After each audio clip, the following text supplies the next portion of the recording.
básicos. Y esto nos lleva al siguiente tema, que a mí me preocupa también bastante, y que es la crisis alimentaria a la que vamos a vivir en 2022, que es bastante heavy porque estamos hablando ya de lo más indispensable para la vida. No estamos hablando de sanidad o de un problema que tengamos dentro de 50 años. No, señor. Ahora mismo los alimentos básicos están fuera del alcance de 3.000 millones de personas. 3.000 millones de personas. Es decir, la COVID mata a unas 7 personas por minuto y el hambre 11 personas por minuto. Es decir, es muchísimo más grave ahora mismo la hambruna que hay a nivel global, y obviamente en los países pobres es donde se nota y donde más gente se está muriendo por esta crisis alimentaria, pero ojo que en 2022 lo vamos a ver en más sitios. ¿Por qué? Pues por la crisis de fertilizantes.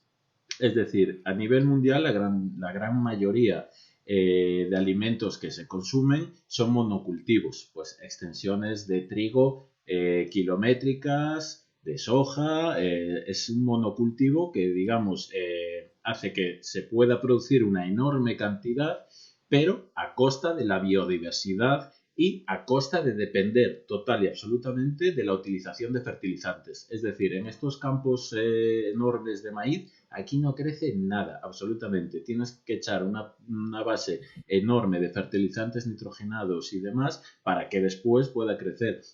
Pues hay muchísimas zonas donde han cerrado las plantas de fertilizantes durante los últimos meses, simplemente pues porque no hay fosfatos o porque económicamente no son rentables, y hay muchísimas explotaciones industriales grandes que están empezando a repercutir ya en el precio, y muchas otras que se van a ver obligadas a cerrar.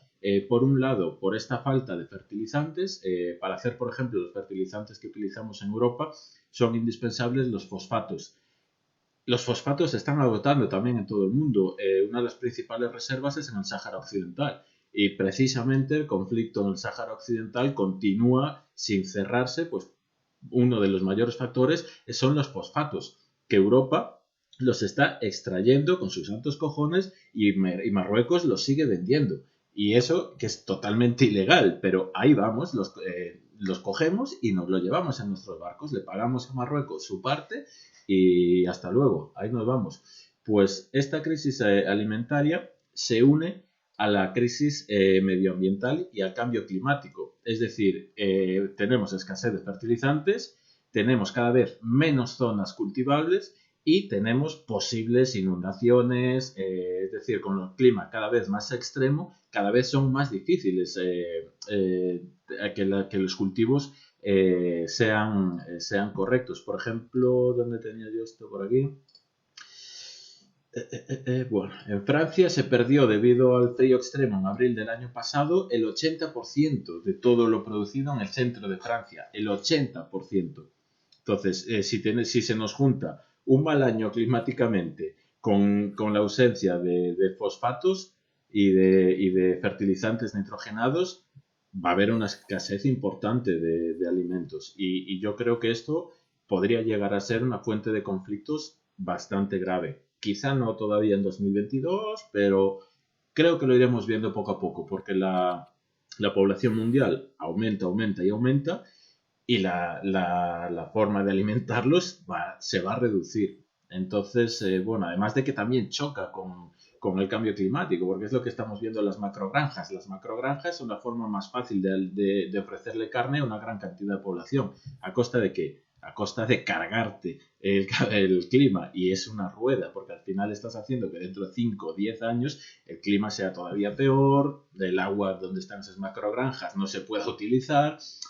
Es una rueda de la que, si no lo paramos inmediatamente, vamos a tener muchos problemas con la crisis alimentaria. La están viendo en Afganistán este mismo invierno.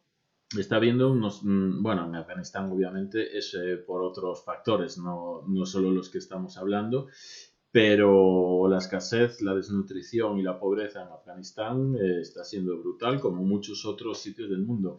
En China, por ejemplo, la crisis energética está dejando a China sin fertilizantes para comida. ¿La solución del gobierno? Comer menos.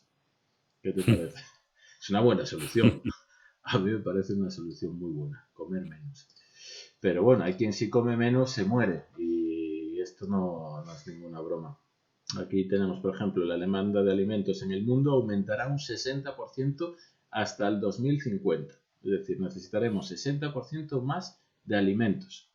¿De dónde lo vamos a sacar con menos zonas cultivables y menos fertilizantes?